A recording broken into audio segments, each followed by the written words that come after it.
India is ranked 108 out of 149 countries in the 2018 Global Gender Report for representation. Okay, it's according to Department of Science and Technology, women in scientific fields are 14.71%. That's hardly 40%.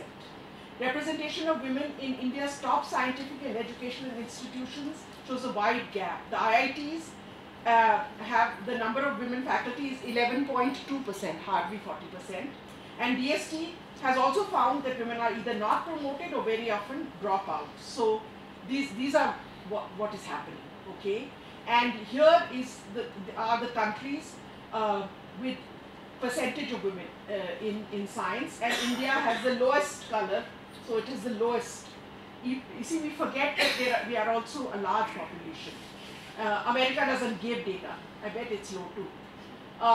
This is women.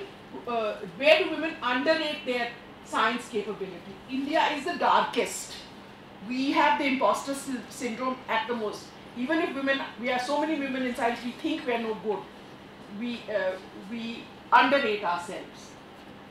So these are some of the schemas or some of the hypotheses which contribute to this. Why do we have this? And India is a place where women experience invisibility, exclusion, isolation, lack of support, which translates into fewer women holding key positions according to UNESCO. Studies also show that men prefer to mentor other men, which further diminishes women's opportunities to leverage networks to serve in leadership positions in higher education. Here you see in other subjects, in physics, if you have 24.68% who do PhD, 6% survive to full professor level. Whereas in biology, 45%, 14% survive. Look at engineering, 3.68% women survived to professor level. So there is a leaky pipeline. There is a terribly leaky pipeline. This is more data. This is women versus men faculty in engineering and physical sciences. The red is women and the blue is men.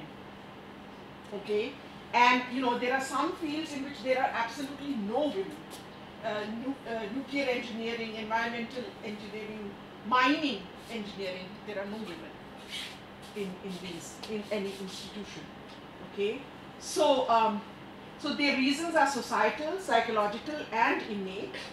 And again, men outnumber women in higher education management, 5-1 in middle management, and 20-1 at senior management levels. And so we have this glass ceiling, which is this vertical discrimination, vertical against women. I will just, anyway, I was supposed to show this, but I think it will be too complicated. Can you just press this?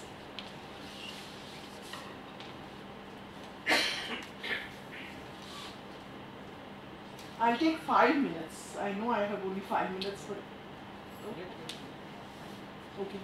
Can you go up a little? Okay, so here is the glass ceiling index of except all. Here's the glass ceiling index of various countries, and there is no India. There is no India here. So that means the glass ceiling index is less than about 30%. You know, so there is no India. Sweden has the highest, and the lady I was mentioning who said that, who was told she's a professor in Sweden. And among the Asian countries, only Japan and Korea. Okay. So it's really pretty bad. So women don't. There may be hundreds of women in your class, but they'll never become leaders. Go back to PPT. Go back to PPT. Okay. Okay. So, India has the highest graduate population of women in physics, 43%. Then, it has the lowest position of female researchers, 14%. Okay. So, there are so many graduates, but researchers, they are the least. Okay. The male and female participation in graduate studies is comparable, but when they come to research, 27% in other fields, in all fields of science, as compared to 73% male. In the academy, 7% for the Indian Academy of Sciences, 5% for Indian National Science Academy, 8% for National Academy of Sciences, India. Okay, and they occupy 20% of professorial positions, and in IIT Madras, 31 out of 10.2% are women. 13% central universities, 11% state universities, 8% deemed universities, and 6% private universities have female vice chancellors. And out of 6 institutes of IITs, only IIT Delhi and IIT Kharagpur have women members on their governing body. So this is how leaky the pipeline is. 43% graduates, 6% in a governing body of any institution. So, so new policies are being developed in India, and there was an Indian Academy Council, of which I think Subhavati is a member.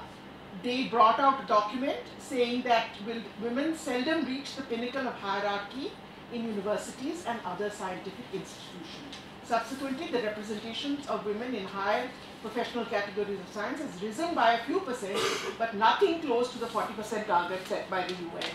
The UNESCO Institute of Statistics has estimated that of the world's total science researchers, only 27% are women. And there is a dichotomy between the biological and the physical sciences, both in the representation in the academies as well as participation in research. Okay, so this is what I call the other brain drain, and that's the XX factor. The only difference between us and men is one chromosome. Okay, and it leads to so much disparity. Okay, so it is like the X factor. This is the XX factor that we are subject to, and I think it is a human rights issue. And Emily du Châtelet, who was the translator of Newton, that's how she's known. But she also discovered the law of conservation of energy. Okay, said that if I were king, I would redress an abuse which cuts back half of humankind. I would have women participate in all human rights. So I'm just going to go. This is asked. I haven't even talked about the study that we did, the questionnaire that we employed, the gender divisions, and we carried out a large study of portraits of women in books, and what role models are, what is the environment in Hyderabad in 3 universities, and I will then go to, because my time is out, I will go then to okay, this was us felicitating a woman at our last event, and this is the book this is a book that brought about a significant change in our attitude towards women in science by Ram Ramaswamy and Rohini Godbole. She has contributed a lot, so I thought I should mention her. And at the end, I would say that that inertia is broken by gati, by speed. Okay, so that is gender advancement for transforming institutions, and that gati charter has been introduced to try to mitigate some of the reasons for the absence of women in science, and it is a positive move. And if you look up, you can find out all the points of the Gati chapter, and then of course there is the Hyderabad Charter for Gender Equity, which also has more than 1,000 signatures now, planning the steps to end gender disparity in physics, and these are some of the fundamental principles of it. And so we must go from inequality to quality, and quality is improved by diversity. So we must go from ignorance to knowledge, and I can say that a gender question has been brought up in Parliament. Jitendra Singh had to respond to the gender question, and he was extremely embarrassed by his response. He admitted that the government is not doing enough work to address the gender question. So you can look at, so it has been brought by some women to Parliament, and so you should look upon your local representative also to bring up such a question in Parliament. And you are the future. Let us change. We pass the gauntlet. I could not give you my study, but thank you, Bindu, so much for sharing your insights and experiences. We can take one question.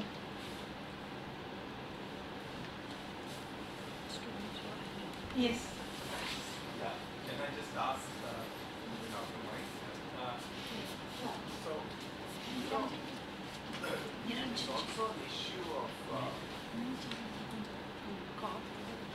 also exacerbated, I would say, by the current political disposition, that while there is a promotion of gender representation and more women, this emphasis is often of a particular kind of women who subscribe to the, so when you talk about the...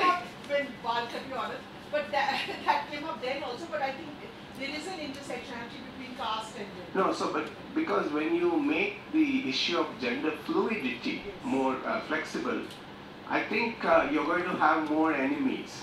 Yeah. Naturally. So I think while they're all comfortable with subscribing to a particular kind of, the super mom who does well at home as well as the work environment, they'd be very uncomfortable with a more assertive woman who doesn't think that the values at home are that important. So I don't know what you feel about it. And just let us just put the mirror on that. Supposing it was a man, okay, who didn't care what happened at home.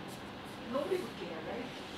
It's only because the woman doesn't care what happens at home that, But so people now are saying more women, but they are not sure, but only one type of woman. A woman who is Durga. That's what I want. So we only worship devis, not. Okay, so I will now invite Dr. Venkatesh. He will be talking on handling physics labs online.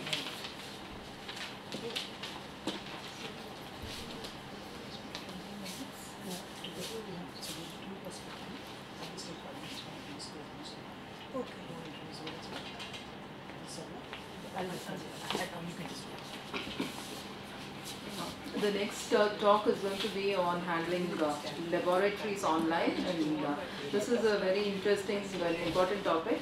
This will be done by Professor Venkatesh Choppala from IIIT and Professor Sarala from St. Anne's College. So both of them together will be handling this.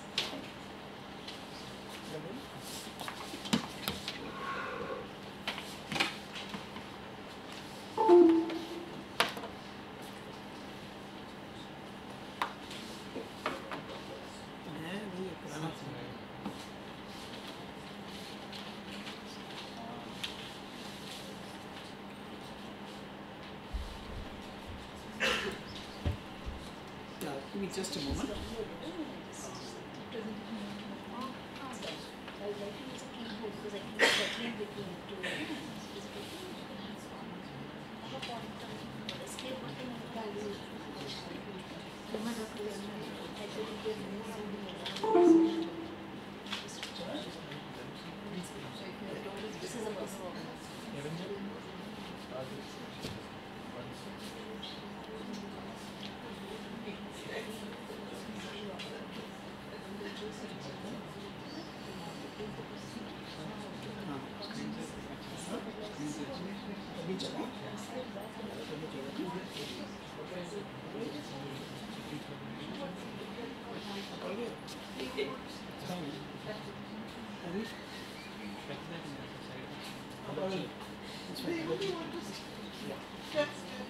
Okay.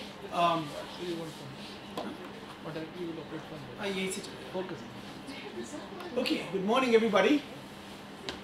My name is Venkatesh Choppala. I teach software engineering at IIIT Hyderabad. So I'm far remote. So I'm probably the odd person out here, odd man, hazard to say. neither does physics, but we are connected, and the goal of why I'm here is to sort of make that connection. First of all, let me thank Professor Madhurima and all the other organizers for inviting me here. I've been working on this project called Virtual Labs with IIT Delhi and many other institutions, and I'm here actually not to demonstrate the lab. That will be done by my colleague Professor Sarla.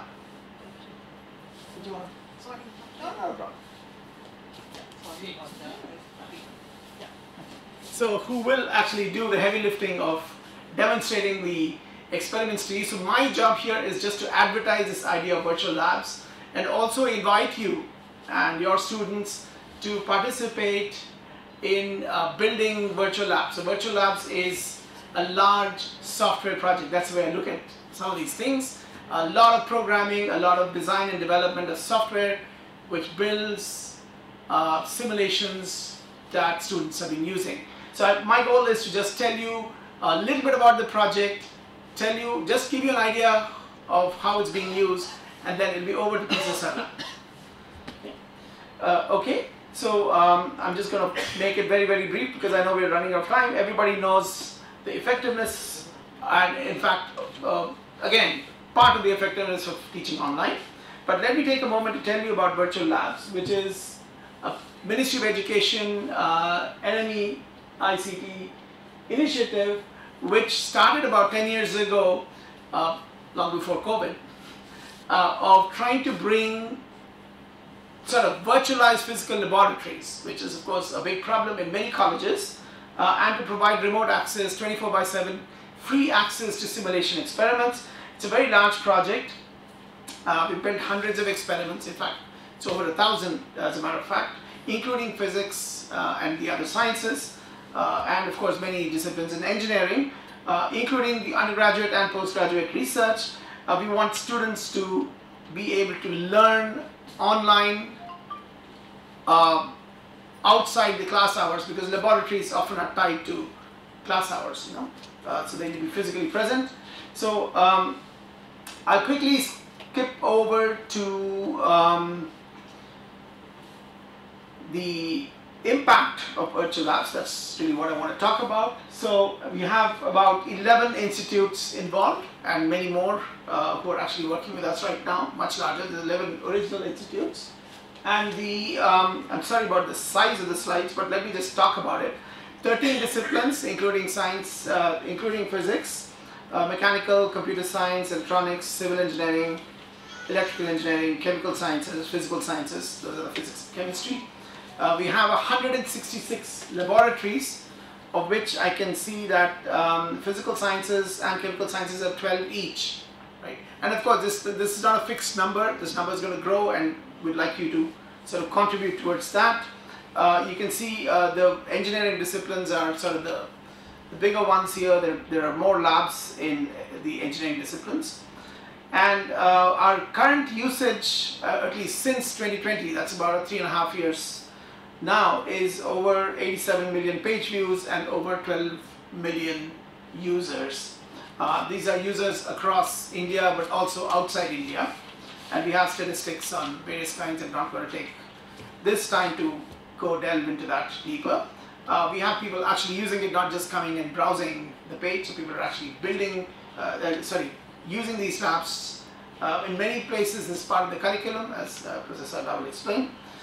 We've also reached out, as another part of this virtual labs effort is to conduct workshops in various parts of India, and we've done very successfully lots and lots of workshops. You can see that the workshop usage is high. We've got more than several thousands of workshops done so far, all in the last several years. IIIT has taken the trouble of doing work, taken the opportunity of doing the workshops across Andhra and Telangana over the last several years. We have contacted several colleges, they're called nodal centers, and we've done about 200 odd workshops across these colleges. Okay. So I will quickly list out, that's all I will do about listing out the physics and electronics labs, and over to you, Professor Sarla, who will explain to us what using these physics labs are in terms of teaching. Thank you very much. Should I disconnect it or do you want to?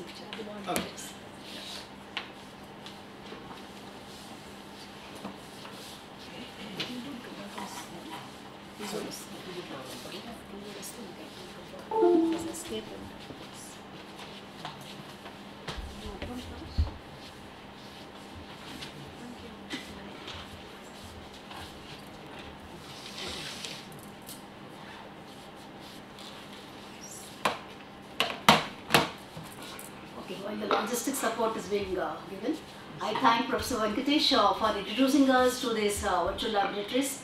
He started with the orientation. We had conducted one national seminar in which we were exposed to these virtual laboratories, the efficacy and the ease with which we can conduct these experiments. And our selfish motto is to attract students of physics towards this, because they are finding it difficult. We are talking about women in science, women. I am here to represent women in physics basically. So in our college, I'm sure all of you will agree, students in degree colleges are failing to join physics and electronics. They all want the tag of computer science in code. So what we have decided is, okay, let us add some computer science tag to our physics experiments, and they are refusing to come to the labs, try out, and whenever they switch on the CRO, whenever they switch on the circuit, construct the circuit, first thing is it doesn't work. So if it fails, it is physics, is what people say. We want to disprove this, and we said you don't have to bang CROs, you don't have to connect, disconnect, cut and so on. Thanks sir for introducing us to these virtual laboratories nearly I think 10 years back, long before COVID, and it has become a boon for us during the COVID. We totally depended on this, but as physics student we won't like it, but there is no other go. We are forced to do it and we are enjoying it. So Next.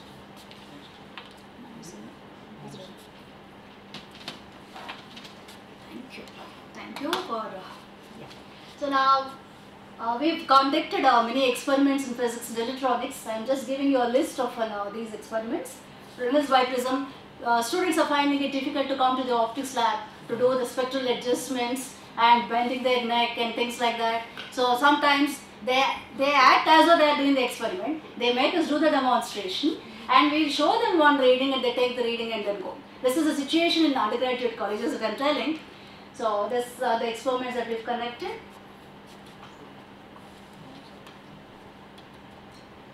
Experiments in electronics. So I just, if I had time, I'll just show you one experiment. So we started with the numerical aperture of the optical fiber. So here actually you can fix